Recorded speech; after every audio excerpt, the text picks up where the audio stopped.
साहब आप और इस वक्त वो तालीफ। काजी साहब, बुजुर्गों से सुना था कि शुरफा कभी दस्तक नहीं देते, हमेशा ताली बजाते हैं। अगर दरवाजा खुल गया तो ठीक, वरना दस्तक देकर बेइज्जती करवाने का फायदा। अरे हजरत आप भी कमाल करते हैं। तशरीफ लाइए ना, आपका अपना घर है। आइए आइए, तशरीफ लाइए। काजी साहब क्या बताएं आपको, यकीन कीजिए जब से आपकी भाभी साहबा का इंतकाल हुआ है ना, हमारा घर तो हमें काटने को दौड़ता है। आज तो कुछ ऐसी वहशत सी हो रही थी कि दिल घबरा सा गया।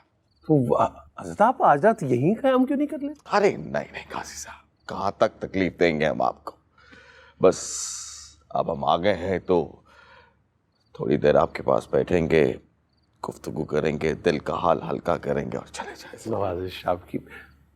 हजरत आप दूसरी शादी क्यों नहीं कर लेते? ऐसे आपकी तन्हाई भी दूर हो जाएगी। सुभान अल्लाह काजी साहब, क्या खूबसूरत बात की आपने। यकीन कीजिए आपने तो ये बात करके हमारा दिल ही जीत लिया है। हमारे दिल में भी यही है, लेकिन सवाल ये पैदा होता है कि किससे करें शादी। भाई जिससे भी रिश्ते की बात करते हैं तो बदले में अधेड़ उम्र, बेवा, 2 बच्चों की माँ का रिश्ता आता है। अब आप ही बताइए, बुजुर्ग ऐसे तो नहीं कह के गए, औरत बीसी और घीसी, मर्द 60 और बाटा। जी जी, ठीक कह रहे हैं आप।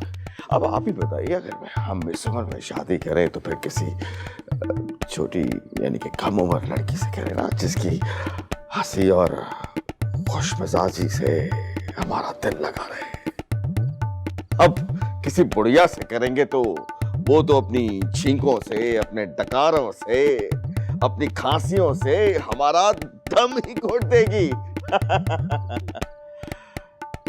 भाभी साहिबा तो सो गई होंगी, बच्चियां भी।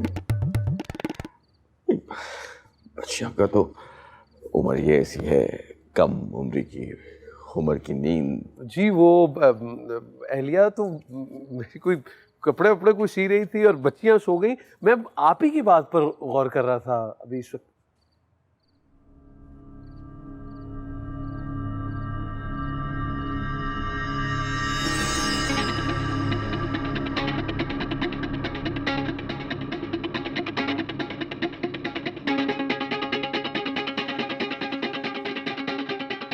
ना चाहते हुए भी हमें आपके बावर्ची खाने तक जाना पड़ेगा।